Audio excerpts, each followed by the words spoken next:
people will know that you can't just smuggle in, hunker down, and wait to be legalized. Not going to work that way. You don't build a coalition by insulting our friends or acting like a loose cannon. Donald Trump and Hillary Clinton have turned their focus to immigration and foreign policy as they try to win over voters. And joining us now for some analysis is Week News contributor Dr. Rossi. Thank you for being with us again, Dr. Rossi. Nice to be back again. Let's talk a little bit about social media in the race. Something we haven't talked a lot about. Of course, we're following the tweets all the time. We have one we want to show you actually right now from Hillary Clinton. She says here, quote, "Trump just failed his first foreign test. Diplomacy isn't as easy as it looks."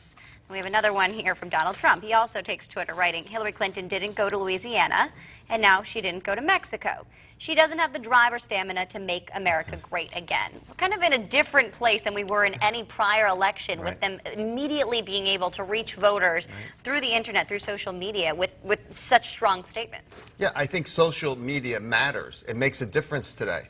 And I think it especially paints a negative picture on the other person, much more so than ever before. You're able to throw whatever you want against someone else. I think the unfavorable ratings that these candidates have, well, you're going to see a little bit more of that in the future as well. Maybe not quite as dynamic as this, election cycle.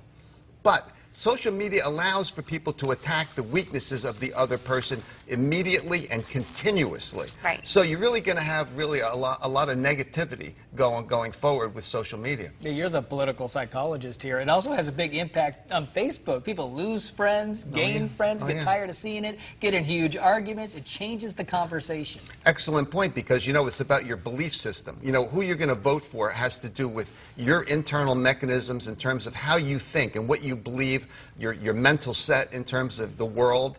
And you get into fights with people, and, it could be very tough, very difficult. Another dynamic we have in this race is the third party. There's about 52% of registered voters, more than half, think that the Libertarian candidate, Gary Johnson, should be included in the upcoming debates. 47% say the same of the Green Party candidate, Jill Stein. Now, we have to note the candidates have to have an average of at least 15% in a set of 5 polls to get an invitation to come into the debate.